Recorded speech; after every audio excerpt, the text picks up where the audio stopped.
आप सबको मेरा नमस्कार। Good morning to all of you, good evening अगर आप शाम को देख रहे हैं इस लेक्चर को। और आज मैं आपको सी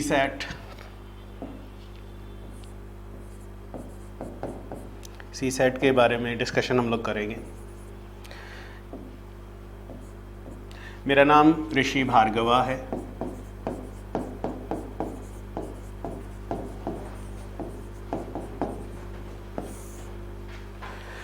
और मैं आपको सी सेट के लिए ट्रेन करने वाला हूँ, राइट। सो गाइस, एक बड़ा सिंपल सा फैक्ट है सी सेट के लिए, इसकी डिटेल्स बहुत इम्पॉर्टेंट हैं क्योंकि बहुत सारे मिथ्स हैं, बहुत सारी इश्यूज़ हैं जिस पे कि पता चलता है कि सिलेबस किस तरह से इसका डिफ़ाइन हुआ हुआ है। Because every year you understand that every year they are putting something new. हर साल कुछ ना कुछ वो नया डाल देते हैं पेपर में एंड यू रियलाइज़ कि यार सी सेट नहीं क्लियर हुआ। मज़े की बात यह है कि बहुत सारे बच्चे सी सेट से महीने डेढ़ महीने पहले हमारे पास आते हैं और बोलते हैं सर सी सेट करवा दीजिए।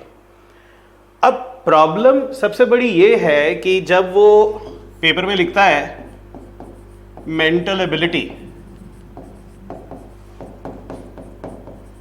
सिलेबस में वो मेंटल एबिलिटी लिखता है, तो मेंटल एबिलिटी को डिफाइन करना बहुत ही इम्पॉसिबल टास्क है। देखिए, मेंटल एबिलिटी को जज करने के लिए बहुत सारे पैरामीटर्स हैं। एक पैरामीटर हो जाता है क्वांटिटेटिव एप्टीट्यूड, राइट। दूसरा पैरामीटर हो जाता है रीजनिंग, तीसरा पैरामीटर हो जाता है डाटा, और चौथा पैरामीटर हो जाता है रीडिंग कॉम्प्रिहेंशन। अब बहुत सारे लोग ये समझ नहीं पाते हैं कि एग्जैक्टली ये सब क्यों पूछा जाता है। एग्जैक्टली सी सेट के लिए सर ये सब क्यों पूछा जाता है, या मेरे को यूपीएससी करना है तो ये सब क्यों पूछा जा रहा है मुझे। और ये वाला जो ये क्यों है, इसका आज मैं आंसर आपको ज़रूर दूंगा ताकि आपके जितने भी मिथ्स हैं सी सेट के बारे में वो आपके क्लियर हो जाए। Now let's talk. देखिए, quantitative aptitude, right. Quantitative aptitude में आपका अरिथमेटिक आता है। क्वांटिटेटिव एप्टीट्यूड में आपकी काउंटिंग आ जाती है। अब आप बोलोगे सर काउंटिंग क्या होता है? भाई काउंटिंग परमुटेशन कॉम्बिनेशन भी हो सकता है, प्रोबेबिलिटी भी हो सकता है, AP GP arithmetic progression, geometric progression भी हो सकता है। काउंटिंग है, आपने काउंट करना है, इजंट इट? तो कुछ भी पूछेगा। आपने 10th में किया है ये, राइट। अरिथमेटिक है, अरिथमेटिक में क्या आ जाएगा? परसेंटेजेस आ जाएगा, प्रॉफिट एंड लॉस आ जाएगा, टाइम एंड वर्क आ जाएगा, टाइम डिस्टेंस आ जाएगा, इजंट इट? और बहुत सारे टॉपिक आ जाएंगे, सिंपल इंटरेस्ट आ जाएगा, कंपाउंड इंटरेस्ट आ जाएगा, इजंट इट? इसके तो बहुत सारे अरिथमेटिक के टॉपिक बनेंगे।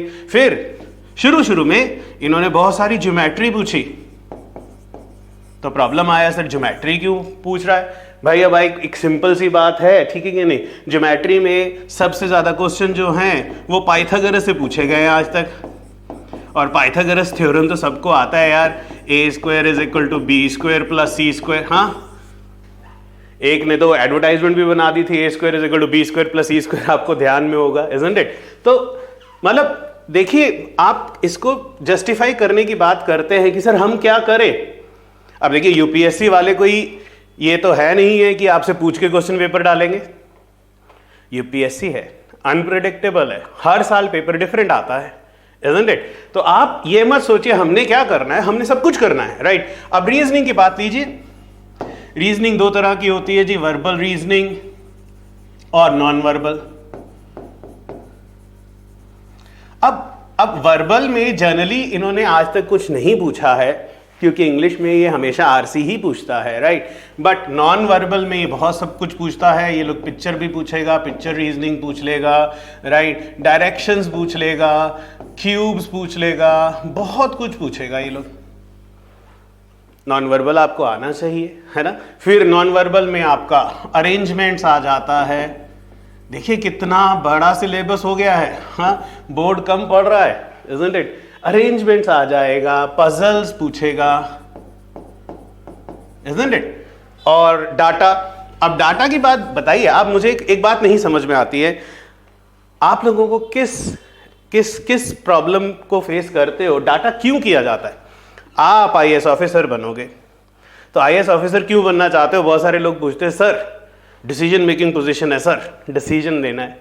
तो भैया डिसीजन कैसे लोगे, मंच पे खड़े होकर तो डिसीजन लिए नहीं जाते, फाइलें देख के लिए जाते हैं। फाइल में क्या होता है बॉस, फाइल में डाटा होता है, डाटा ये देखो यही दिखेगा फाइलों में, एक नहीं होंगी, दो नहीं होंगी, हजारों फाइलें होंगी। अब हजारों फाइलों में अगर आप डाटा ही आपको नहीं पढ़ना आता तो कौन सा डिसीजन ले लोगे तुम, डाटा तो आना चाहिए ना। सही बोल रहा हूं, डाटा रीडिंग तो बहुत इंपॉर्टेंट कॉन्सेप्ट है। आप समझिए बहुत बड़े डाटा को अगर छोटा करना है तो उसको टेबुलर फॉर्म में डाल देगा, उसको पाई चार्ट बना देगा, इजंट इट, उसका बार ग्राफ बना देगा, बनाएगा, आपको देगा, आपको पढ़ना पड़ेगा, नहीं पढ़ेगा तो कैसे होगा। अभी पेपर में तो तुमसे डाटा होता नहीं है, आईएएस ऑफिसर बन के कैसे डाटा करेगा। सही बोल रहा हूं, हाँ। देन रीडिंग कॉम्प्रिहेंशन, देखिए रीडिंग कॉम्प्रिहेंशन यूपीएससी का जो मेरे हिसाब से एक रीजनिंग ही है। आप यूपीएससी की तैयारी कर रहे हो, न्यूज़पेपर रोज पढ़ते हो, रोज क्या पढ़ते हो, मुझे लगता है कि हिंदू तो हर कोई पढ़ता होगा। अगर आप सीरियसली यूपीएससी की तैयारी करते हो, इंडियन एक्सप्रेस भी पढ़ते होगे, बहुत सारी मैगजीन्स भी पढ़ते होगे, फिर भी बोलते हो सर हमें ज्ञान दीजिए आरसी का, रीडिंग कॉम्प्रिहेंशन हमें समझाइए। अरे रोज तो पढ़ रहा है, रोज पढ़ने के बाद भी अगर तुमसे आरसी नहीं होता है तो कौन ज्ञान देगा। समझिए, आप इस बात को समझिए। रीडिंग कॉम्प्रिहेंशन इसीलिए तो पूछ रहा है कि भैया तुम पढ़ रहे हो कि नहीं पढ़ रहे हो न्यूज़पेपर मैगजीन्स। और अगर आप न्यूज़पेपर और मैगजीन रोज पढ़ रहे हो तो मेरे हिसाब से आरसी को इतना बड़ा इश्यू है नहीं। It's a manageable reading comprehension. It is not like the comprehensions that come for CAT, that come for ZAT, that come for ZMAT. Got my point? I sincerely believe if you talk about reading comprehension, frankly and very abruptly I'm telling you, this might be the easiest portion. अब तुम बोलेगा sir अब हम तो sir Hindi भाषी है, हिंदी में तो हिंदी में भी ट्रांसलेट कर देता है ये लोग। देखिए एक सिंपल सी बात है, आपकी जजमेंट को एनालाइज करने के लिए वो टूल तो बनाएगा, और सीसेट एक ऐसा टूल है। अब आप समझिए कि आप बहुत कुछ लोग ये बोलते हैं कि इंजीनियर्स हैं सर, उनके लिए बहुत बड़ी एडवांटेज है ये, तो इसीलिए उन्होंने क्वालिफाइंग पेपर कर दिया कि कोई एडवांटेज नहीं है। जब से सीसेट क्वालिफाइंग हुआ है आप मुझे बताइए उसके बाद से क्या इंजीनियर्स की सिलेक्शन होनी खत्म हो गई। आप पहले 100 रैंक देखेंगे तो आप रियलाइज करेंगे कि अभी भी इंजीनियर्स की सिलेक्शन हो रही है। प्रॉब्लम क्या है, या इंजीनियर्स जब इंजीनियरिंग करता है 11th 12th में जाता है, ना हिस्ट्री पढ़ता है, ना ज्योग्राफी पढ़ता है, ना इकोनॉमिक्स पढ़ता है, ठीक बोल रहा हूं, फिर भी उनका रिजल्ट है। तो मुझे ये लगता है कि मेहनत करना बहुत ज़रूरी है। हम ये ना सोचें कि इंजीनियर्स करेंगे नहीं करेंगे, हम ये ना सोचें कि हम नहीं कर पाएंगे। मैं आपको एक वादा करता हूँ कि आप इन क्लासेस से आपको एक बहुत क्लियर कॉन्सेप्ट पता चल जाएगा कि सीसेट क्या है। अब आप सोचिए कि इसका एडवांटेज क्या है। सीसेट का बहुत बड़ा एडवांटेज है जो कि कोई सोच नहीं पा रहा है। सीसेट क्या एडवांटेज है, लेट्स डिस्कस दैट ऑल्सो।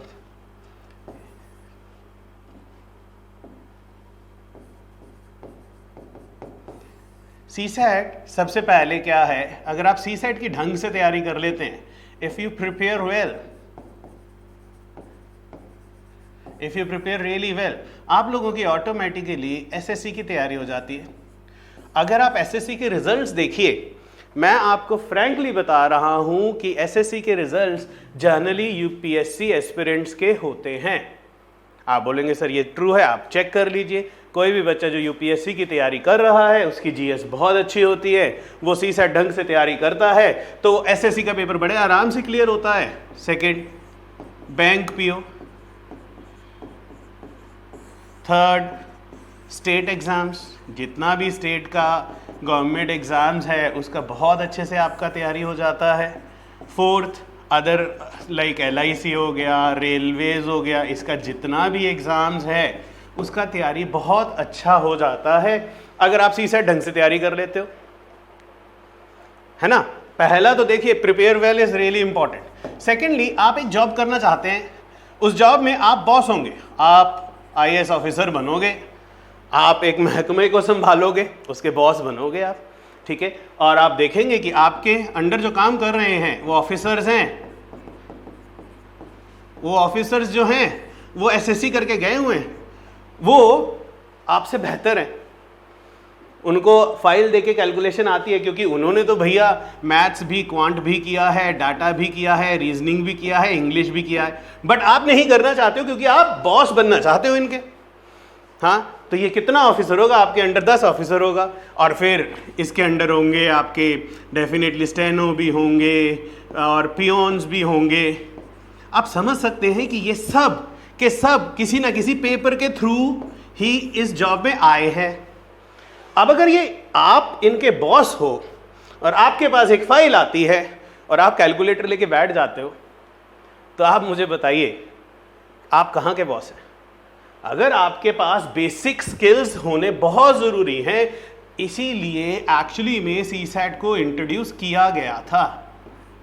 बहुत सारी बहस हुई, बहुत सारी रीजनिंग हुई, बट मुझे ये समझ नहीं आता है कि जब हर गवर्नमेंट एग्ज़ाम के लिए बच्चों को क्वांट करना पड़ता है, डाटा, रीजनिंग, इंग्लिश और बहुत कुछ करना पड़ता है, तो आप उसके बॉस, आप उस जगह के हेड बनना चाहते हो, तो आप क्यों नहीं करोगे?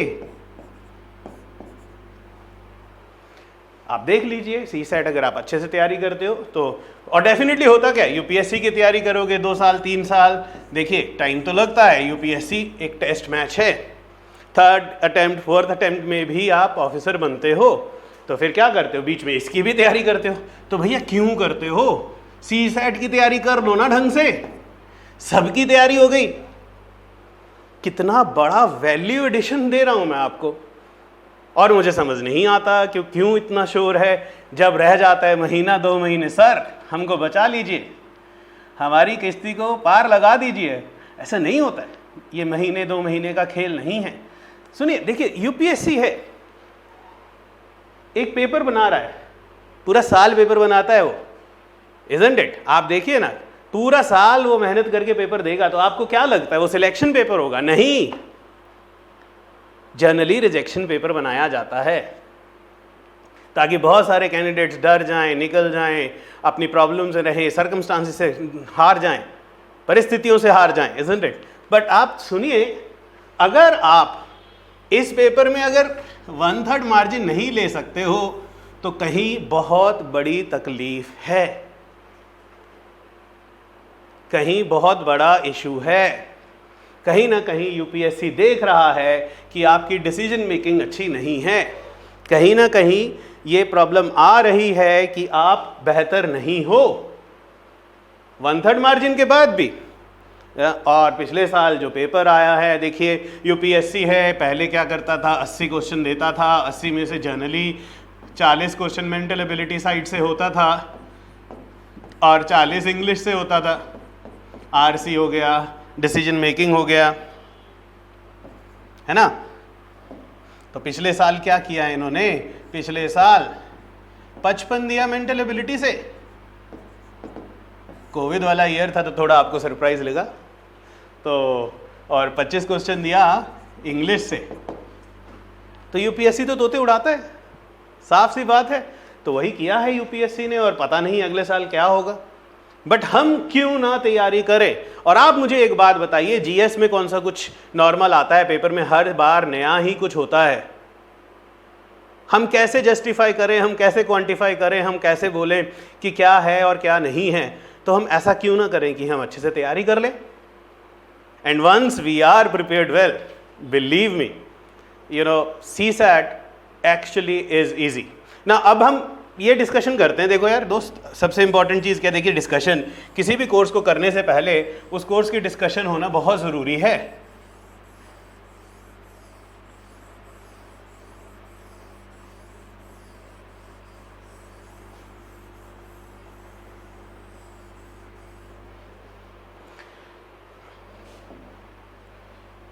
इस कोर्स में हम लोग आपको क्वांटिटेटिव एप्टीट्यूड कराएंगे, हर कोई कराता है। सर क्या नया है? बताता हूँ, रीजनिंग कराएंगे। सर ये भी तो हर कोई करा रहा है, isn't it? थर्ड, डाटा कराएंगे। सर डिसीजन मेकिंग भी कराएंगे। सर फिर भी नया क्या है ना? सर रीडिंग कॉम्प्रिहेंशन डेफिनेटली भैया कराएंगे, वो भी कराएंगे, बट नया क्या है? बात तो सारी ये आती है कि सर नया क्या कराएंगे। देखिए मैं आपको सच्ची बताऊं तो इन सब को करवाना हमारी जिम्मेवारी है अगर हम कोर्स दे रहे हैं, बट सबसे इम्पॉर्टेंट पार्ट, सबसे इम्पॉर्टेंट हिस्सा जो है वो है प्रॉब्लम सॉल्विंग।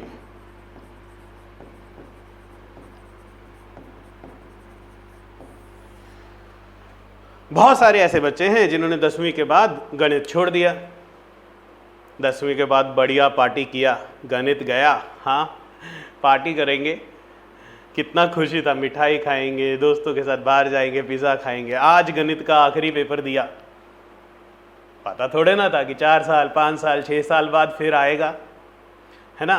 तो क्या हुआ, क्या इशू क्या था तब भी और इशू क्या है अब भी? प्रॉब्लम सॉल्विंग नहीं किया।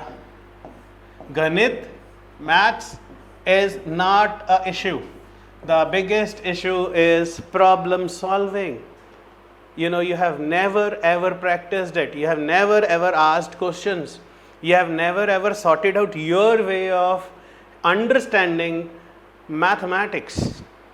And you know what happens is, इसका fear आ गया, सर ये तो नहीं होगा, IAS ऑफिसर बन जाएंगे सर, अगर ये ना होता, CSET ना होता तो क्या बात थी, बन जाते। पर डर तो है ना, ऑफिसर बनना है और डरना है, isn't it?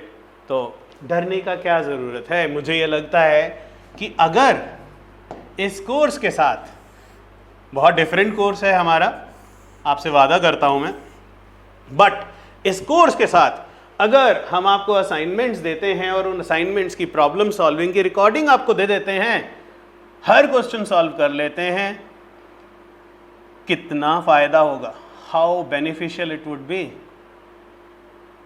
मैं मानता हूं कि हमारे लिए थोड़ी मेहनत का काम है, बट आप इससे बहुत ही खुश रहेंगे, आपका बहुत फ़ायदा होगा, you would be really really happy.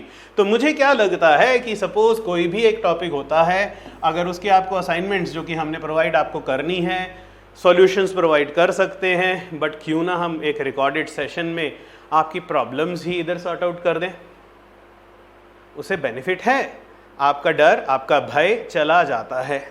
दूसरा, हमारे यहाँ पे जो कॉन्सेप्ट्स हैं बहुत ही डिफरेंट, बहुत ही प्रैक्टिकल, और कई बार मैं आपको सही बताऊँ तो बहुत ही फ़नी वे में समझाए जाते हैं। बहुत फ़नी वे में हम समझाएंगे आपको, बहुत प्रैक्टिकल वे में समझाएंगे तरीका आपको, गिनती कैसे करते हैं, प्रतिशत कैसे करते हैं, तो आपको भी लगेगा कि सर बात तो सही है, इस तरह तो हमने सोचा ही नहीं। तो we are going to give you advantage of thinking very differently and thinking very very practically for all the concepts of quantitative aptitude, reasoning, data interpretation and RCs. And then you realize preparing for CSAT is actually an advantage, and definitely you would already be preparing for a lot of government exams. So मुझे ये लगता है कि अगर हम इसको ढंग से करें तो CSAT बहुत बड़ी एडवांटेज है। CSAT से आपके बहुत साल बचते हैं, CSAT से आपके बहुत सारे एग्ज़ाम्स प्रिपेयर होते हैं, CSAT से आप अपने IQ को बेटर कर सकते हैं। बहुत सारे पूछते हैं लोग मुझसे कि सर CSAT को क्यों इंट्रोड्यूस किया गया, मैंने बताया आपको, पर सबसे इम्पॉर्टेंट पार्ट क्या है, एप्टीट्यूड से आपका IQ का लेवल पता चलता है, इंटेलिजेंट क्वेश्चन, isn't it? तो अगर आपका IQ अच्छा है तो why to bother about quantitative aptitude or reasoning or data or RCs? So guys, I hope थोड़ा सा आपको क्लैरिटी मिला होगा कि CSAT क्या है। अब यही CSAT को देख के, UPSC के CSAT को देख के आपके स्टेट PCS वाले भी अच्छा पेपर देने लग गए, isn't it? तो अब आप देखेंगे स्टेट एग्ज़ाम्स, अभी थोड़े दिन पहले स्टेट पंजाब एग्ज़ाम हुआ था, सिविल सर्विसेज PCS बोलते हैं उसको। उसमें आपने देखा तो बहुत सारे बच्चे CSAT ही नहीं कर पाए। होता क्या है कि आप जब बड़े हो जाते हैं, ग्रेजुएट, पोस्ट ग्रेजुएट, डॉक्टर्स बन जाते हैं, तो आपकी समझ बहुत बड़ी हो जाती है। तो हमारे पास बच्चे आते हैं, बोलते हैं सर पिछले 4 साल तो स्टेट एग्ज़ाम में ये आया, हमें ये करवा दीजिए। तो हम बोलते हैं भाई सब कुछ कर लो ना। नहीं सर, हमें तो यही करवा दीजिए, हम तो इसी में खुश हैं, we are very very happy, this is what they are asking. But try to understand, you want to be a civil service, a servant, and you just want to justify that this is what I want to do and this is what I don't want to do.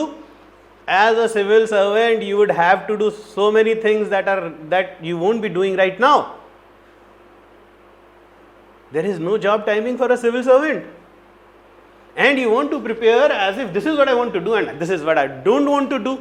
This is something unexpected. और बहुत साल हो गए पढ़ाते हुए, बहुत सारे बच्चे IAS ऑफिसर बने, IPS ऑफिसर बने, रेवेन्यू सर्विसेज में गए। कभी हमारे से बहुत सारे बच्चे पूछते हैं क्या क्वालिटी होता है, तो एक सिंपल बहुत बेसिक क्वालिटी होता है। पहला क्वालिटी तो यही है कि बहुत ही मेहनत करने वाले बच्चे होते हैं, रोज़मर्रा वो 5-6 घंटे रोज़ लगाते हैं। और दूसरा, वो किसी चीज़ से भागते नहीं हैं। So guys, let's not run away from it, है ना। इससे भागना नहीं है, इसको करना है। ढंग से करेंगे, अच्छे से करेंगे, प्रैक्टिस करेंगे और इस कोर्स को बहुत अच्छा और बहुत खूबसूरत बनाएंगे, isn't it? तो आपको भी पसंद आएगा। और मुझे लगता है कि जब आपका रिज़ल्ट आएगा, जब आप हमारे पास मिठाई का डब्बा लेके आएंगे, तो हमें बहुत खुशी होगी। It would be a real player when many of you become officers, you know, that would be really really good. तो अब अपने बारे में भी कुछ बता देते हैं। नाम तो आपने सुन ही लिया था, ऋषि भार्गवा। पिछले 20 साल हो गए पढ़ाते हुए, बहुत मेहनत किए, साइकिल से शुरू किए, बहुत आगे निकले। सब आप लोगों का अच्छा रिस्पांस था, आप लोगों की अच्छी विशेष थी। अगर आप क्वालिफ़िकेशन पूछते हैं तो MSc किया है मैथ्स में, MPhil किया है, MBA किया है। अगर आप पूछते हैं क्या क्या पढ़ाते हो, तो बहुत सारे कोर इंटरेस्ट एरियाज़ हैं।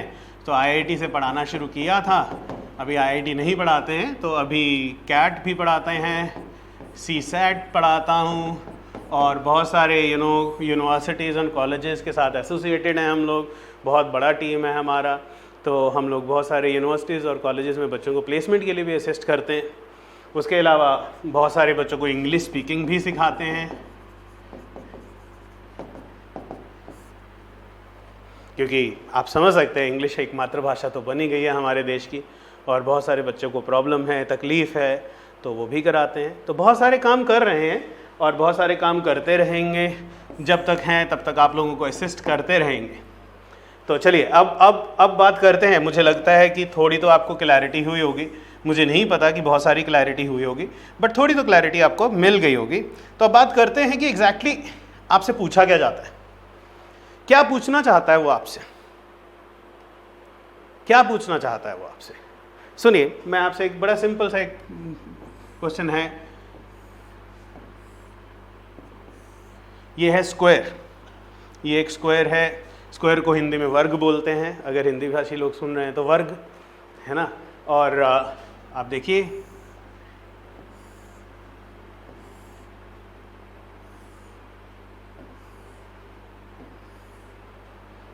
इस वर्ग में मैंने और वर्ग बना दिए, राइट। तो ये अगर आप देखेंगे, ये छोटे वाले जो हैं ये भी वर्ग हैं, ये भी स्क्वायर्स हैं, these are all squares. So this is a square and you see inside the square you would find these are also all squares, these are all squares, right? So my question to you is, how many squares do you see in this figure? So कितने वर्ग हैं, total कितने squares हैं इस figure में। So I say how many number of squares are there in this figure.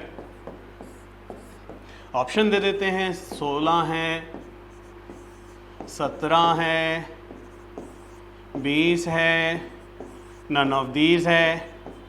तो हमारे जो बच्चे हैं वो नन ऑफ दीज को ऑप्शन मानते नहीं हैं, बट मैं आपको बता देता हूँ नन ऑफ दीज भी एक बहुत बेहतर ऑप्शन है।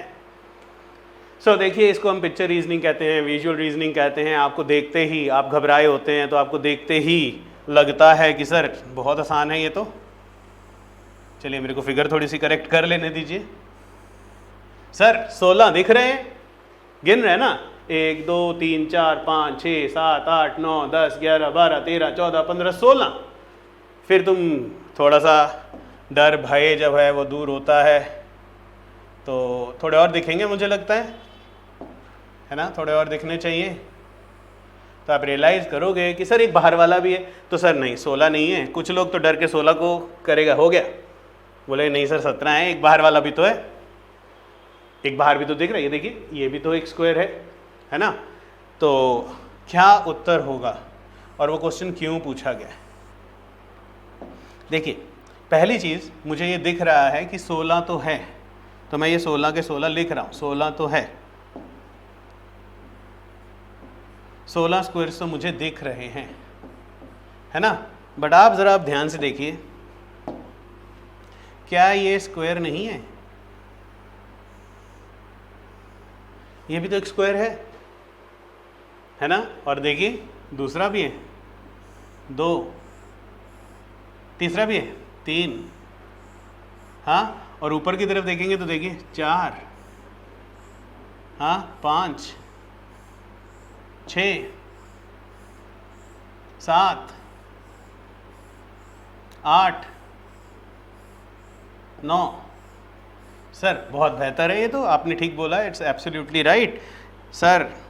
There are 9 more squares, 16 plus 9, we have 9 more squares now. हाँ, फिर अगर आप ध्यान से और देखिए तो चलिए ब्लू यूज़ करते हैं, लीजिए ये नहीं दिख रहा, देखिए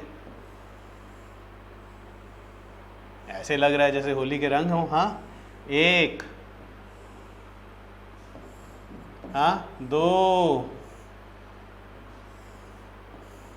3, 4। तो सर 4 और हैं, जमा 4 और एक बाहर वाला है तो जमा 1। तो काउंट कीजिएगा तो आपको लग रहा था 15 16 20, पर ये तो 30 है। कितना वर्ग है? सो वर्ग बोल दीजिए, स्क्वायर बोल दीजिए, 30 है। दिख नहीं रहा था पर है। अब आप मुझे ये बताइए कि ये क्वेश्चन क्यों पूछा गया? क्योंकि डेफिनेटली एक फिगर को एनालाइज करना आप लोगों के लिए बहुत ज़रूरी है, इसलिए ये क्वेश्चन आपसे पूछा गया। अब आप समझिए, सर ये तो बहुत आपने बहुत उत्तम बात कही, बहुत अच्छी बात कही, बहुत it was really important, isn't it, that you have to have that sense of looking at a figure and realizing that how do you see that figure. So अगला पेज देखते हैं। तो आपसे पूछा उसने 48 बटे 2341 इज हाउ मच परसेंटेज। तो हिंदी में बोलेगा तो कितना बोलेगा? प्रतिशत कितना है, कितना प्रतिशत है। तो तुम क्या करोगे? हाँ सर कैंसिल, पर सर ये क्या, ये तो कैंसिल ही नहीं हो रहा है। हाँ, अब क्या करेगा? तुम्हारा पहला स्टेप तो यही होता है, तो तुम क्या बोलेगा? Sir 48/2341 into 100। हाँ सर ये भी कट नहीं रहा है ना, तुम लोग ऊपर नीचे काटता है ना, इसी को बोलता है ना कट नहीं रहा है ना। तो सो दिस इज 4800/2341। फिर क्या करेगा? ये देखो कितना सारा पेज यूज करेगा। Sir 2341 and 4800 and blah blah blah and you get your answer. And I say, guys,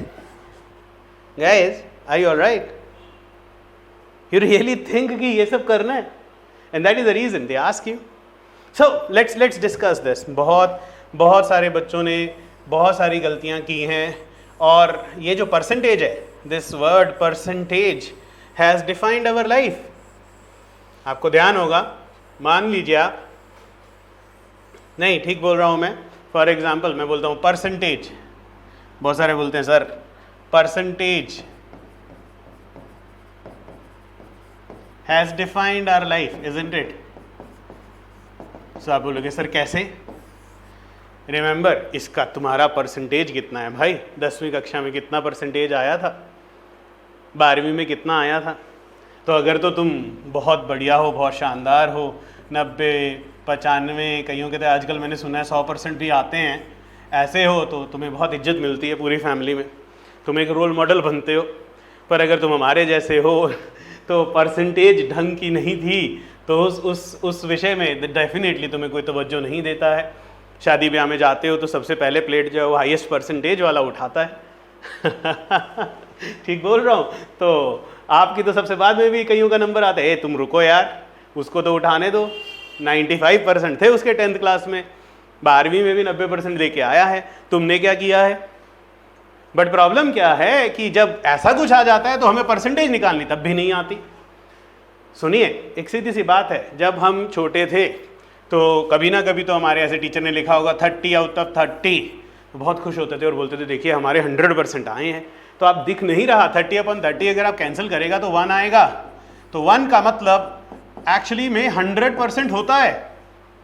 हर किसी को 100% चाहिए। अब ये बेचारा एक स्टूडेंट है जिसका 2341 टोटल था, जिसमें से इसके सिर्फ 48 नंबर आए हैं, तो इसका परसेंटेज कितना होगा? ये सिंपल सी बात पूछ रहा है वो, समझ रहे हैं? सिंपल सी बात में हम इसको इतना बड़ा क्यों कर देते हैं? तो आज मैं आपको बहुत ही एक सिंपल सा लॉजिक देता हूं। हम इसको बोलते हैं गुरु मंत्र। अब आप सीसेट गुरु के साथ जुड़े हुए हैं तो आपको गुरु मंत्र दे रहा हूं। गुरु मंत्र 1, पहला नंबर। अप्रॉक्सीमेशन करना है आपने कभी भी परसेंटेज का, तो कभी भी कैंसलेशन नहीं करना है। कैसे करना है ध्यान से सुनिए। इस बच्चे के 2341 में से 48 नंबर आए हैं, तो अगर इस बच्चे के 2341 में से 2341 नंबर आते तो 2341 में से 2341 आते तो बनता 100%,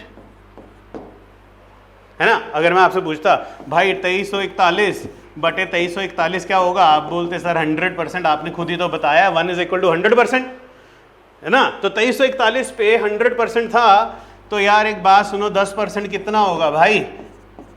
234.1 लिख लीजिए खुशी के लिए।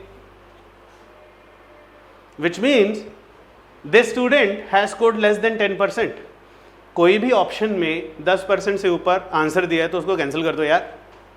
हाँ, एक और 0 हटाइए।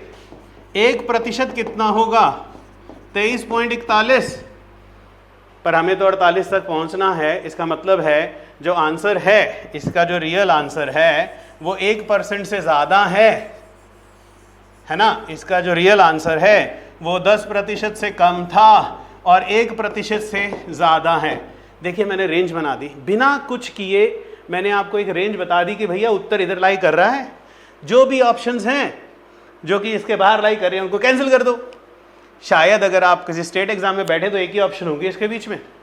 फिर भी चलिए इसको और रिफाइन करते हैं और अच्छा करते हैं। अब आप ध्यान से सुनिए, राइट? अगर आप 100% अज्यूम कर रहे हैं, 10% अज्यूम कर रहे हैं, 1% कर रहे हैं, तो मैं आपसे पूछता हूं इसको 2 से गुणा कर दीजिए। सो 2% कितना होगा?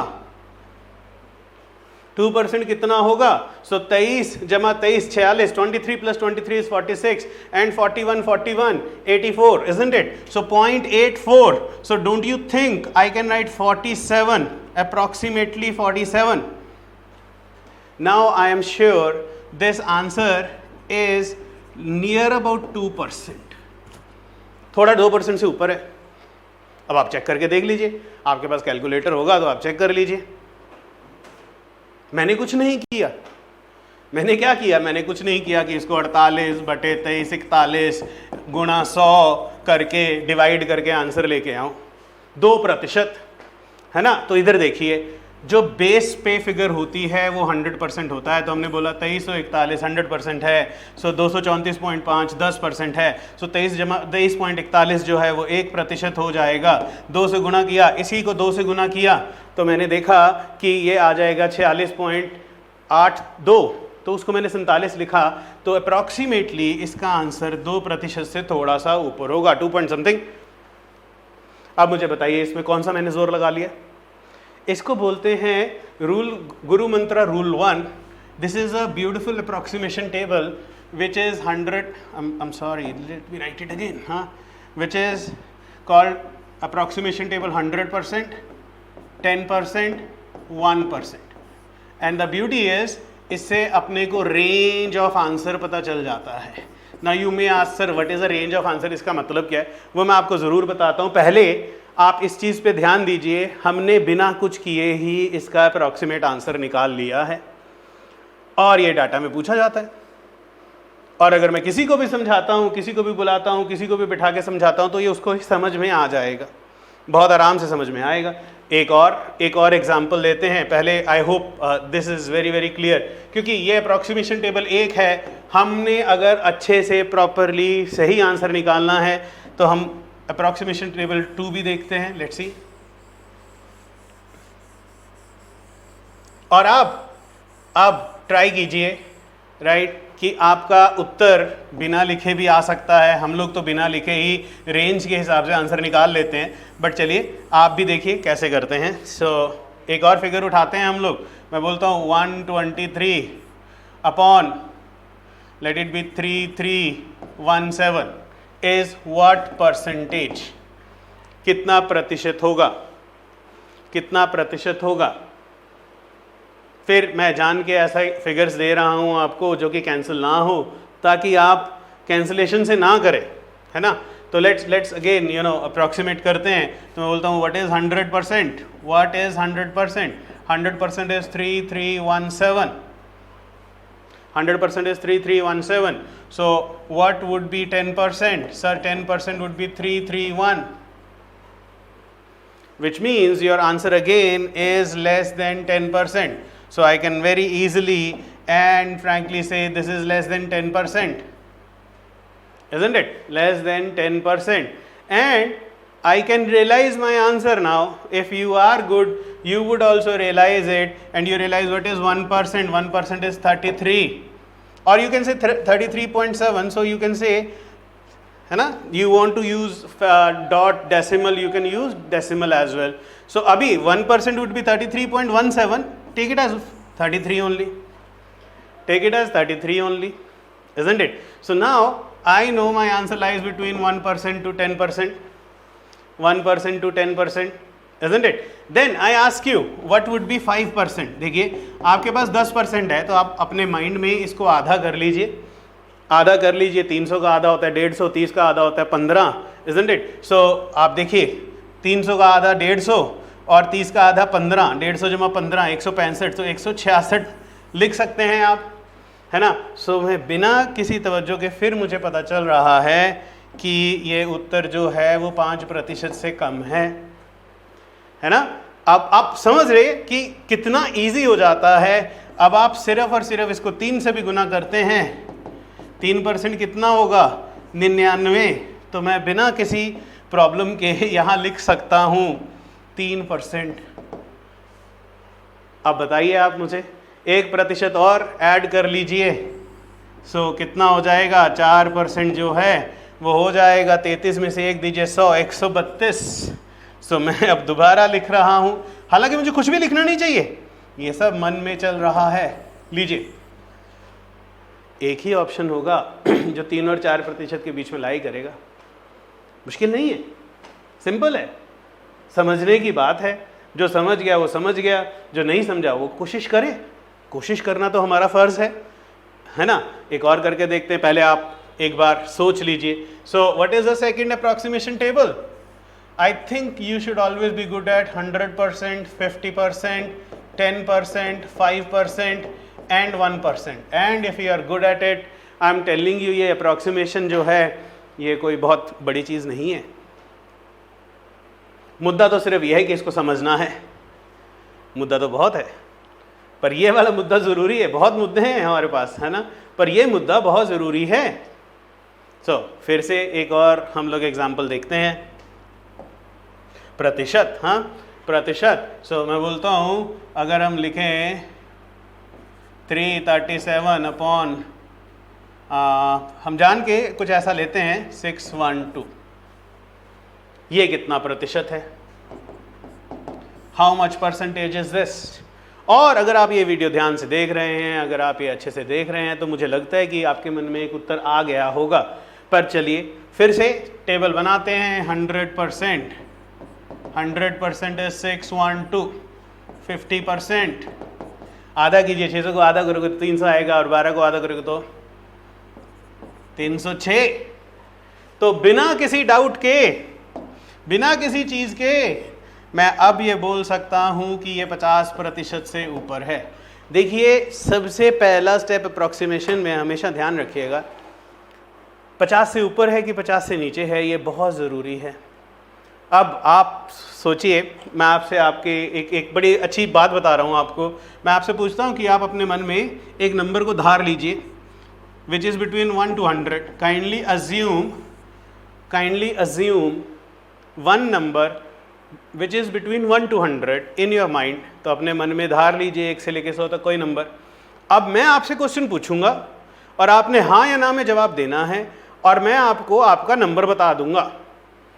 तो मैं आपसे मिनिमम कितने क्वेश्चन पूछूंगा, कम से कम कितने क्वेश्चन पूछने पे मुझे आपका सही उत्तर मिल जाएगा। I would get the right number that is in your mind. अब उसकी बात करें, सो 1 से लेकर 100 तक, तो मैं आपसे एक ही क्वेश्चन पूछूंगा। पहला, क्या वो नंबर 50 से ऊपर है कि 50 से नीचे है ना? यही पूछूंगा। मेरा पहला क्वेश्चन होगा, does that number lie between 1 to 50?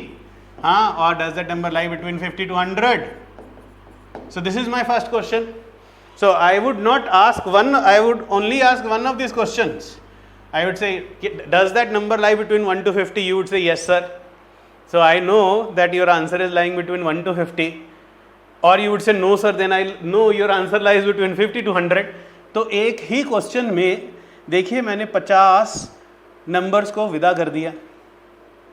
ठीक है, so I realise that your number lies between 1 to 50, then I ask does your number lie between 1 to 25 और 25 to 50? Then you would say 1 to 25, yes sir. I would ask, does it lie between 1 to 25? The question would be, does it lie between 1 to 25? You say no sir. Then definitely I understand कि तुम्हारा जो मन में number है वो 25 से 50 के बीच में है। सो देखिए, मैंने 75 assumptions को हटा दिया। समझ रहे हैं? तो एक चीज़ ध्यान रखना, ये जो 50% है ये बहुत इम्पॉर्टेंट है। क्या नंबर 50 से बड़ा है, क्या प्रतिशत 50 से बड़ी है, या वो प्रतिशत 50 से छोटी है, वो करना बहुत ज़रूरी है। ठीक है, सो नाउ अब हम परसेंटेज पे फिर से वापस आते हैं। हाँ, ये नंबर धार लीजिए। अब आप सोचिए कितने मिनिमम क्वेश्चंस में मैं वो मन से आपका नंबर निकाल सकता हूँ। हाँ, पर हम इधर आते हैं तो 10% कितना होगा? How much would be 10%? How much would be 10%? So 10% would actually be 1.61.2, so I'll say 61. And what would be 5%? 5% would be 30.6, so 30.6, take it as 31. And what is 1%? 6.1, take it as 6. So kindly write these numbers. I think this would be in your mind. So I realize that if I add these two, I would get 60%, which would actually be 367. So now my answer lies between 50 to 60%. क्योंकि 50% was 306, 60% is 367, and we have to reach 337, right? And then I say, how much would you add these two? So 306 and 31 is 337, and as percentage it would be 55%. लीजिए, आपका उत्तर आ गया। This is 55% approximate value. बताइए कितना मेहनत किया? मेहनत कुछ नहीं है, थोड़ा दिमाग को खोलना है, थोड़ा इस दिमाग को चलाना है, और सब हो जाएगा।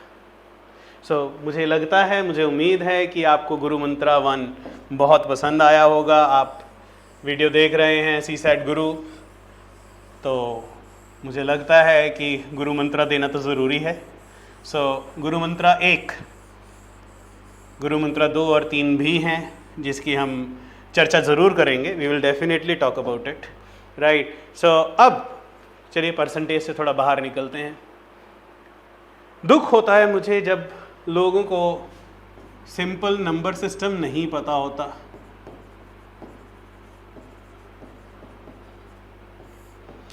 मैं आपको बहुत ही प्रैक्टिकल और आसान तरीके से नंबर सिस्टम के बारे में समझाता हूँ। Let's talk about number system कि एग्जैक्टली नंबर सिस्टम है क्या, इसके बारे में सोचना, इसके बारे में बात करना बहुत ज़रूरी है। क्या है ये नंबर सिस्टम? देखिए, प्राचीन काल से since long numbers have been really really important. संख्याओं का बहुत महत्व है हमारे, अगर आप देखोगे तो हिस्ट्री में देखो, संख्याओं का बहुत महत्व है। हर जगह संख्याएं यूज़ होती हैं, नंबर्स यूज़ होते हैं। So what are number systems? First component is natural numbers. Natural numbers, इसको हम लोग बोलते हैं प्राकृतिक नंबर, प्राकृतिक संख्या। माफ़ कीजिएगा अगर मेरे स्पेलिंग हिंदी में थोड़े गलत होंगे तो, पर मैं बोल ठीक रहा हूँ। नेचुरल नंबर्स, प्राकृतिक संख्या। So what are natural numbers? They are all counting numbers. 1 2 3 4 5 6 7 and so on up till infinity. तो आप सोचिए क्या ज़रूरत थी, क्या ज़रूरत थी जब ह्यूमन बीइंग सेटल हुए, व्हेन वी सेटल्ड, डेफिनेटली गायें भैंसें हम लोगों ने लाइफ स्टॉक पालना शुरू किया, तो काउंटिंग की तो ज़रूरत थी। पुराने ज़माने में तो एक एक इंसान के बच्चे भी बहुत होते थे, तो क्या पता नाम देते हो या काउंटिंग ही करते हो, पहला दूसरा तीसरा चौथा। नहीं तो तुम्हारे पास कितना गायें हैं, तो मेरे पास 18 गायें हैं, तो वो ज़रूरी तो था। तो आप सोचिए कि क्या ज़रूरत थी, what was the requirement? You needed something so that you can count. So you realize that every civilization had a different counting, but everything was like there is thros, isn't it? 1 2 3 1 2 3. So the counting was always there. All right, so we call them natural numbers. I hope you would realize that हाँ बहुत ज़रूरत थी। फिर पता चला कि कुछ ना होना भी बहुत ज़रूरी है। Whole numbers.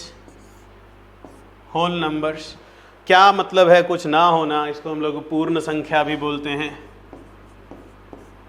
पूर्ण संख्या, कुछ ना होना तो बहुत इम्पॉर्टेंट है। तो पूर्ण संख्या होल नंबर्स क्या हैं? 0 1 2 3 4 5 एंड टिल इन्फिनिटी। सो 0 का इंट्रोडक्शन हुआ। 0 क्या डिफाइन करता है? कुछ ना होना डिफाइन करता है। बोला कि फ्लड आ गया, बाढ़ आ गई, तो 18 भैंस थी, 18 गायें थी, वो सब की सब बह गई, तो कितनी बची? कितनी बची? तो नेचुरल नंबर में तो वो कंपोनेंट था नहीं, तो 0 का होना बहुत ज़रूरी था। आर्यभट्ट ने हमें 0 दिया, हाँ, तो बोला कुछ नहीं बचा। तो कुछ नहीं बचा को इंट्रोड्यूस किया 0 ने। इसको बोलते हैं होल नंबर्स, पूर्ण संख्याएं। हाँ, एंड देन फिर आए इंटीजर्स। इंटीजर्स का मतलब नेगेटिव। इंटीजर्स का मतलब देखिए, जब एक सिंपल सी बात थी 1 2 3 आया, फिर 0 1 2 3 आया, तो फिर नेगेटिव नंबर्स का आना भी ज़रूरी था। इसको बोलते हैं पूर्णांक। पूर्णांक संख्या, इंटीजर्स। तो इंटीजर्स क्या है? -∞ to -3 -2 -1 0 1 2 3 4 till infinity, till infinity, पूर्णांक। हाँ, आप रियलाइज कर रहे हैं नंबर सिस्टम आप ही की ज़रूरत के हिसाब से बना था। पहले सिंपल काउंटिंग चाहिए थी, फिर 0 चाहिए थी, 0, हाँ, और फिर नेगेटिव नंबर्स चाहिए थे, है ना। तो आप नुकसान, आपका जब नुकसान होता है, आप नुकसान में आ जाते हो, तो आप नेगेटिव में आ जाते हो, तो नेगेटिव भी चाहिए थी। तो सबसे बड़ी इम्पॉर्टेंट बात जो आपको इसमें ध्यान रखनी है वो ये है कि पहले 3 में there is no decimal and there is no fraction. there is no decimals and no fractions in natural numbers, whole numbers and integers, right? Fraction decimal means दशमलव वाला कोई नंबर नहीं होना चाहिए, isn't it? और अगर आप फ्रैक्शन की बात करें, अगर मुझे हिंदी में फ्रैक्शन मतलब भिन्न नहीं होना चाहिए, कोई भी भिन्न संख्या नहीं है यहाँ पे, कोई भी दशमलव वाली संख्या नहीं है। तो बचपन से अगर आप नेचुरल नंबर्स बोल रहे थे सर 1 से इन्फिनिटी, तो वो गलत था, वो गलत था, बिल्कुल गलत था। क्यों? क्योंकि इसमें कोई डेसिमल्स नहीं है, कोई फ्रैक्शंस नहीं है। So definitely you can not से 1 to infinity, and that is a whole mistake that you guys were creating, isn't it? Most of the time I realize that you don't know even what are natural numbers because you write it as 1 to infinity. Man, 1 to infinity में you would have 1.1, 1.2, 1.3, they are all decimals, isn't it? 5/3, it's a fraction. So how would you define it? So please keep this thing in mind, no decimal, no fraction required. I hope I clear this concept in your mind and then you realize yes sir, बहुत गलती किया है। बहुत सारे लोग I realize, बहुत सारे लोग integers को they used to write sir minus infinity to infinity। भैया your basics are flooded, बाढ़ आ गई है तुम्हारे बेसिक्स में। अगर तुम ये बोलेगा minus infinity to infinity integers को बोलेगा तो बहुत बड़ी प्रॉब्लम में है तुम। हाँ, सो नहीं होता। इंटीजर जो है वो सारा काउंटिंग नंबर्स है। देखिए इसमें नेचुरल भी हैं, इसमें ज़ीरो है मतलब होल भी हैं, और देन इसमें नेगेटिव वैल्यूज़ हैं। समझ रहे हैं आप? सो इसमें नेगेटिव वैल्यूज़ हैं, बट कोई भी फ्रैक्शन और कोई भी डेसिमल नहीं है। Is it clear? सो अभी ख़त्म नहीं हुआ, अभी शुरू है। हाँ, then comes rational numbers. Rational, अगर आप if you look at what is the meaning of rational in English language, rational, he is a rational thinker, समझदार, है ना? सही। सो हिंदी में इसको बोलते हैं परिमेय संख्या।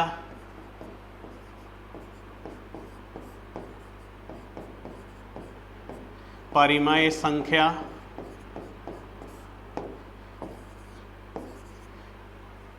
You have to pardon me for my Hindi spellings. I hope I am making an effort so that everyone from the heartland is with us.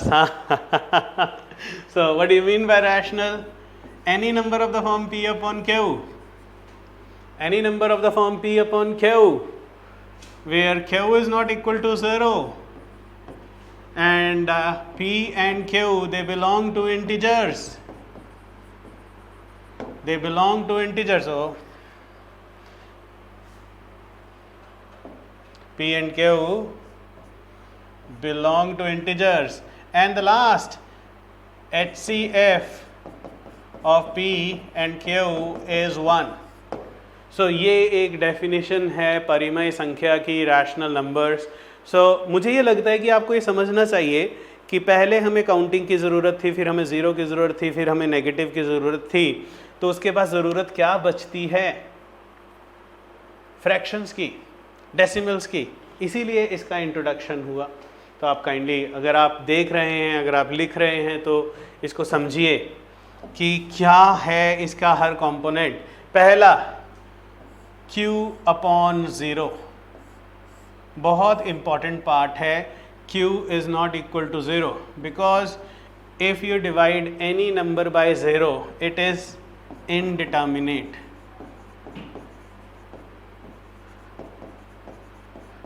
सो बहुत सारे लोग बोलते हैं सर इट इज़ इनफाइनाइट। जब तुम लोग बच्चा था तो बोलते इन्फिनिटी, नहीं अभी इन्फिनिटी नहीं बोलेगा, तुम इसको बोलेगा इनडिटर्मिनेट। इनडिटर्मिनेट का मतलब कैन नॉट बी डिटरमाइंड। बहुत इंपॉर्टेंट प्रॉपर्टी है ज़ीरो की, ज़ीरो डिवाइड नहीं करता। ऑलराइट, दूसरा P and Q belong to integers.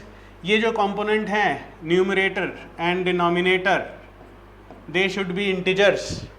ये जो कंपोनेंट्स हैं P और Q, न्यूमरेटर और डिनोमिनेटर, ये इंटीजर्स होना चाहिए। ठीक है, आप ऐसा नहीं है कि सर कैसा, तो आप ऐसा नहीं लिख सकते, रूट ऑफ 3 नहीं लिख सकते इसमें, क्योंकि रूट ऑफ 3 इंटीजर नहीं है।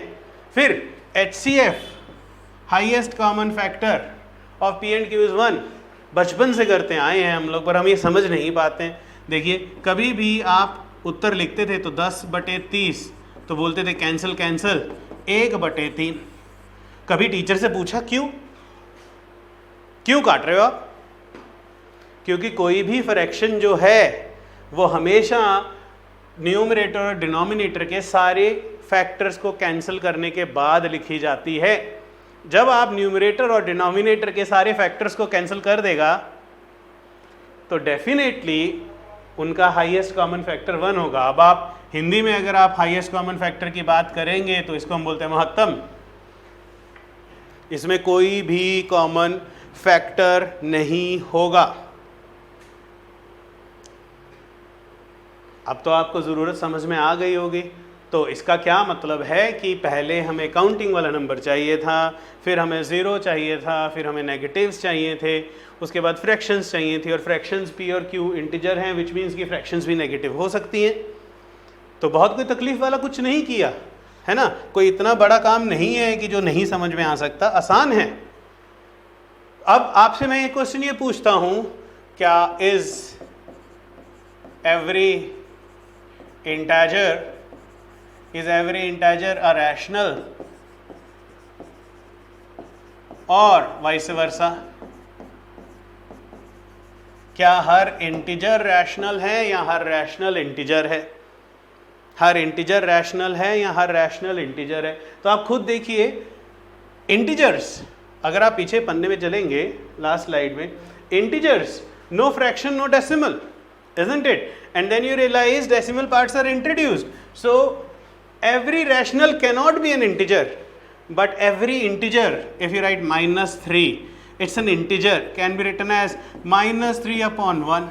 देखिए P/Q की फॉर्म में आ गया, which means every integer is rational. लिख लीजिए कहीं, ये छोटी सी बात है, कोई बहुत बड़ी बात नहीं मैंने लिखी है।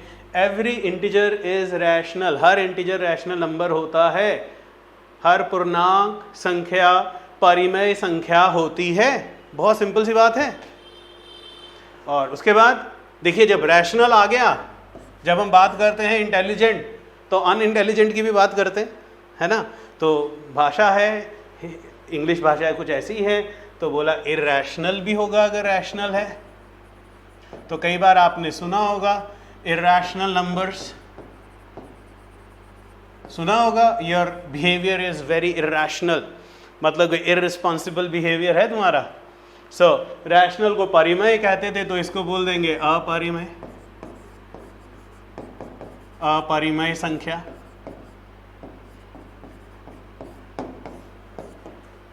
अब ये कैसे नंबर होते हैं? देखिए अगर आप समझ से काम लेते हैं तो पहले 4 वाले तो हमें समझ में आ जाते हैं, बट ये एक ऐसे नंबर हैं जो हमें समझ नहीं आते हैं। तो बहुत सारे लोग लिखते हैं real that are not rational, real number जो रैशनल नहीं है। बिल्कुल ठीक है भाई, इरैशनल बोल दिए तो रैशनल नहीं है ना। या दूसरा डेफिनेशन हमें बच्चे बोलते हैं numbers that can not be put in form of P/Q, ये भी ठीक है 0.1 0.2। पर फिर भी अगर कोई बैठा है उसको मैं समझाऊं भैया ये है, तो बोलेगा एग्जाम्पल दीजिए, समझाइए तो सही, पता तो चले। तो मैं आपको सबसे बेहतर डेफिनेशन दे रहा हूं, राइट। मैं बोलूंगा decimals that are non terminating and non-recurring, decimals that are non-terminating and non-recurring would be called irrational numbers. So पहली चीज़ तो ये डेसिमल होता है, पहली चीज़ ये डेसिमल है। नॉन टर्मिनेटिंग, अभी क्या हम लोगों ने सबने एक मूवी देखा होगा टर्मिनेटर, सबको मार देता है, टर्मिनेट कर देता है, ठीक है, टर्मिनेटर। सो नॉन टर्मिनेटिंग मतलब जो कभी ख़त्म ना हो। फिर नॉन रिकरिंग, नॉन रिकरिंग जो बार बार रिपीट ना हो। अब बात समझ में आ रही है। देखिए कुछ ऐसा तो नहीं है 0.348 बार। अब ये देखिए तो ये 0.3484848 टिल इन्फिनिटी जाएगा। This is non terminating. बिल्कुल ठीक है सर, ये नॉन टर्मिनेटिंग है, खत्म नहीं हो रहा है, इन्फिनिटी तक जा रहा है, but this is recurring. Recurring का मतलब क्या होता है, बार बार देखिए रिपीट हो रहा है 48 48 48। तो ये रैशनल नहीं है, ये तो रैशनल ही है, ये भी रैशनल नहीं है। तो याद रखिएगा, बार वाला नंबर कभी आ जाए, आपके लास्ट ईयर पेपर में आया था यूपीएससी में, बार वाला नंबर, हाँ बार का नाम सुनते ही काफ़ी लोग खुश हो जाते हैं, बार वाला नंबर, हाँ सो बार वाला नंबर एक रैशनल नंबर होता है, बात करेंगे इसके बारे में, पर पहले हम ये सोच लें कि फिर सर इर्रेशनल क्या है। देखिए कुछ भी लिखिए 0.34856993211479989332000177894 एंड गोज ऑन। कुछ भी नंबर अगर मैं बोर्ड पे लिखूंगा तो वो एग्जिस्ट करता है। तो अगर कुछ ऐसा नंबर लिखूंगा जो कि नॉन टर्मिनेटिंग, तो मैं लिख रहा हूँ डिफरेंट कलर पेन से लिखता हूँ, रेड से लिख रहा हूँ, नॉन टर्मिनेटिंग होगा और नॉन रिकरिंग होगा, ये है आपका इर्रेशनल। अब आप बोलोगे देखिए नाम ही पता चल रहा है, सर आपको कैसे ज्ञात हुआ कि ये रैशनल है? भैया लिख दिया, नहीं खत्म हो रहा था, इन्फिनिटी तक जा रहा था। तो सर आप कैसे बोल सकते हो कि सर ऐसे नंबर एग्जिस्ट करेंगे? तो एग्जिस्ट किया इन नंबर्स ने। जब हमने देखा √2 इसका वैल्यू कभी भी आज तक किसी को परफेक्ट नहीं पता चला है। √3 इसका value non terminating non recurring आता है। log(2), अब मैं लॉग की बात यहाँ नहीं करूँगा, नहीं तो बहुत सारे बच्चे हैं CSAT वाले, वो वही आंदोलन कर देंगे लॉग कैसे लिखा, पर लॉग वाले नंबर इर्रेशनल नंबर होते हैं, ठीक है। और पाई, अब पाई का वैल्यू हर बार ये लिखा होता है अप्रॉक्सीमेट 22/7। कभी सोचा है अप्रॉक्सीमेट क्यों लिखा है? क्योंकि पाई अदरवाइज इर्रेशनल नंबर है, इसका अभी तक कांस्टेंट वैल्यू किसी को नहीं पता चला। तो जितना भी क्वेश्चन तुम लोग सॉल्व कर करके लिख रहा था, area of a square, circumference of a square, हाँ curved surface area of a cylinder, वो सब का सब आंसर गलत है, क्योंकि पाई का अप्रॉक्सीमेट वैल्यू 22/7 है, एग्जैक्ट वैल्यू नहीं है। तो कुछ ना कुछ तो बच ही जाता है। तो इसीलिए तुम देखते हो कि सर्कुलर एरिया जो है वो बहुत रेयर दिखता है, सर्कुलर रूम्स नहीं होते, सर्कुलर खंबे होते हैं तो बहुत रेयर होते हैं, क्योंकि उसका एरिया डिफाइन करना बहुत मुश्किल हो जाता है। उसका एरिया आप एग्जैक्टली मैयर, प्रॉपर एरिया नहीं मैयर कर सकते हो। मुझे लगता है कि आई थिंक अब आप लोगों को कुछ समझ में आया होगा कि ज़रूरत क्या है रैशनल नंबर की। क्योंकि ये नंबर एग्जिस्ट कर रहे थे तो हमें इनकी क्लासिफिकेशन देनी थी, तो वो है इर्रेशनल। मुझे लगता है कि अब आपको ये समझ में आ गया होगा।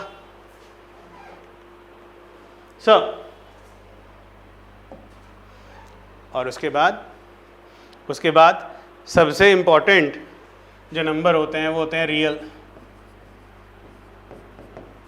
वास्तविक नंबर, वास्तविक संख्याएं। वास्तविक संख्या क्या होती है सर? रैशनल प्लस इर्रेशनल,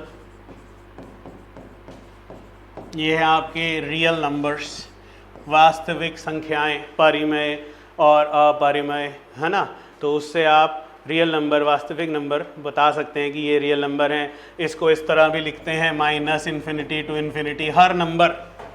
हर नंबर रियल नंबर है, हर नंबर को रियल नंबर बोला जाता है। तो अब इसके अलावा अगर आप मुझसे पूछेंगे तो नंबर सिस्टम में एक और नंबर आते हैं, उनको इमेजिनरी नंबर बोलते हैं, बट मैंने इसका यूज़ देखा नहीं है तो हम इमेजिनरी नंबर की बात नहीं करेंगे, मैं इसमें आपको कंफ्यूज नहीं करूँगा।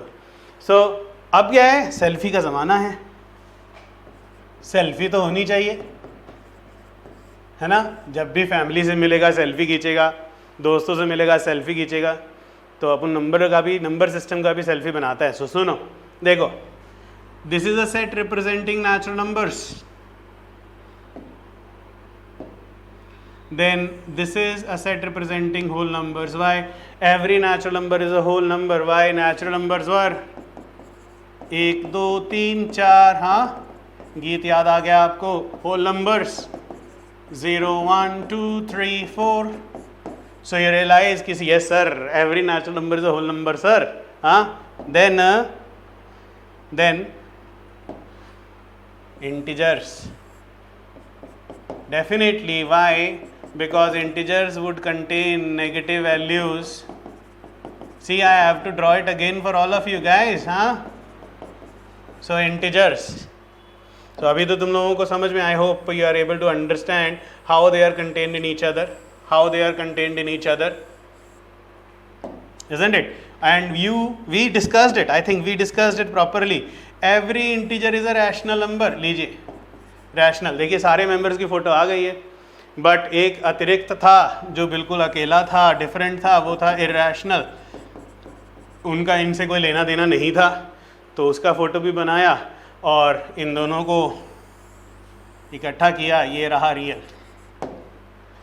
तो बिहारी में कहते हैं ई रहा सेल्फी नंबर सिस्टम का. सही बोल रहे हैं? हाँ. So guys, this is number system. अभी तुम लोग क्या गलती नहीं करना है प्लीज़. तुम सीसेट का तैयारी कर रहे हो, नेचुरल नंबर तुम्हें पता नहीं है यार. सच अ पेन. टीचर्स के लिए सोचिए कितना पेन है ना.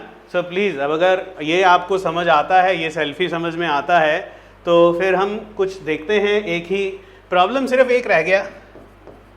नंबर सिस्टम का सिर्फ एक ही प्रॉब्लम रह गया. सो उस प्रॉब्लम के बारे में डिस्कस कर लेते हैं. सर ये लिखे थे आप 0.48 बार, तो माहौल बना दिए थे बार का. हाँ, तो बार का मतलब आप बोले सर रैशनल है. सो रैशनल है, तो ये रैशनल है, तो kindly put it in terms of P upon Q. तो ये पी अपॉन क्यू की केस में उसमें आना चाहिए. और ये आपके 2020 में सी सेट में पूछा हुआ क्वेश्चन है. दो सेम क्वेश्चन नहीं पूछा हुआ, बट इसी तरह का क्वेश्चन पूछा गया.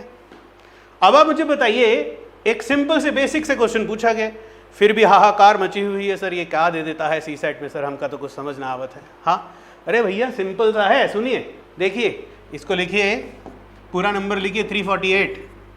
पूरा नंबर लिखिए 348 लिख दीजिए. माइनस ट्रिक बता रहे हैं तुमको सबको. हाँ, माइनस वो वाला नंबर जिसके ऊपर बार नहीं है, वो माइनस कर दीजिए 3. हाँ, -3. 348 -3. and then as many numbers with bar, as many nines. नीचे लिख दीजिए, जितना नंबर के ऊपर बार है, you need to write as many nines over there, and the number which has no bar, for them you write. So this is 9, and with number no bar is 0. लीजिए, आपका उत्तर आ गया. This is 345 upon 990. अब ज़रा आप calculator से check कीजिए. 345 upon 990 तो आएगा यही 3.484848. कैलकुलेटर कहीं जाके रुक जाएगा. सोचे ही नहीं, किसी ने ट्रिक ही नहीं बताया. पर इतना कोई बहुत कोई तवज्जो वाला ट्रिक है भी नहीं है ये. अगर आपको ट्रिक नहीं भी आता तो भी हो सकता है. बट मैं मानता हूँ, बच्चा लोग बोलता है सर यूपीएससी है, एसएससी है, बैंक पीओ है, तो क्या ट्रिक बताया है. इतना कोई बड़ा ट्रिक नहीं है भाई, बट हाँ यूजफुल है. आपका एक क्वेश्चन यूपीएससी का सॉल्व हो गया. तो पहला ही कक्षा में आप रियलाइज कर रहे हो, आप कुछ सीखे हो जो कि यूपीएससी पूछ लिया आपसे. फिर देखिए, चलिए 0.173 बार. This would be 173 minus the number with no bar is -1 upon the numbers with bars 9 and 9 and number with no bar 0. 172 upon 990 over. एक खत्म, कोई टेंशन नहीं. हाँ, पर सर एक और एग्जाम्पल चाहिए. हाँ करेगा, एक और एग्जाम्पल करता है. चलो let's do one more example. Sir what about 0.273 बार. सिर्फ 3 के ऊपर बार है. हाँ, they can give you this, है ना. So it would be 273 minus, अभी 27 के ऊपर बार नहीं है, -27 करो, समझे, अपॉन जितनों के ऊपर बार है उसके लिए 9, और जिसके ऊपर बार नहीं है उसके लिए 0 और 0।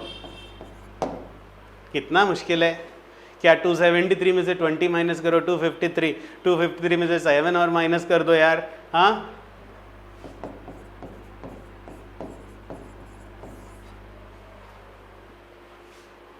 हो गया, अब तो क्लियर है। पर sir what about this, sir what about 0.37 bar. Tension नहीं लेना है, अगर सीधा बार आ गया तो 37/99 खत्म। है ही नहीं है कोई नंबर, कोई ऐसा नंबर ही नहीं है जिसके ऊपर बार नहीं है। देखिए 37/99 कीजिए, आपका यही आंसर आएगा। 0.37 0.37 37 37 गोज ऑन लाइक दिस, है ना। फिर आप बोलेगा सर और एग्जांपल दीजिए। यार कितना टेंशन है, 0.2 बार प्लस 0.3 बार प्लस 0.4 बार, 4 नंबर बार वाला, 3 नंबर बार वाला, कोई टेंशन नहीं है। 2/9 plus 3/9 plus 4/9 is 9/9 equal to 1। लीजिए बार वाला नंबर ऐड होके 1 दे दिया, नॉन बार नंबर दे दिया। ठीक बोल रहा हूँ, कोई मुश्किल चीज़ नहीं है। तो अब यूपीएससी वाला भी समझ गया कि तुम लोगों को सब कुछ पता है, तुम लोगों को ट्रिक्स पता है, तुम लोगों ने पढ़ाई किया है, तो उसको पता है तुम लोगों को ट्रिक पता है। तो what do? They frame intelligent questions. What is 1.273 bar? UPSC question again. अब आप क्या बोलते हो सर, ये सर इसका क्या करेगा? सो कुछ नहीं करेगा। देखो हमारा जो भी मेथड था वो 0 पॉइंट उस पर चल रहा था, तो हम इसको लिखेंगे सिंपल 1 प्लस 0.273 बार, खत्म। ये 1 लिख दो ना, कितना स्ट्रेस है, इंटीजर है। देखिए जब भी आप एक फ्रैक्शन लिखते हैं 1.2, तो ध्यान से सुनिए, this is called integral part, this is called fractional part. Integral part, fractional part, है ना। तो आपने क्या करना है, आपने इंटेग्रल और फ्रैक्शन को अलग से लिखना है, तो आप इसको भी तो लिख सकते हो 0.2, उसी तरह उधर लिख दीजिए। अब तो बन गया, which is equal to 1 plus, फिर वही ट्रिक लगा दीजिए, 273 minus 2 upon 990, isn't it? 1 plus 271 upon 990, खत्म, ओवर। कितना मुश्किल है, कुछ भी नहीं है। तो मेरी समझ में ये समझ में आता है कि अगर आप ध्यान से पढ़ें, थोड़ा तवज्जो दें सीसैट को, थोड़ी मेहनत करें, हमारे वीडियो लेक्चर सुने, हमारे वीडियो लेक्चर्स के साथ प्रॉब्लम सॉल्विंग लेक्चर्स को अटेंड कीजिए, definitely it would be beneficial for any government और स्टेट एग्जामिनेशन। सो मैं तो सिर्फ यही बोलूँगा। अब आप ध्यान रखिए, यूपीएससी है, इसका एक एग्जांपल देता हूँ कि वो क्या पुट ऑन करेगा, वो तो किसी को नहीं पता।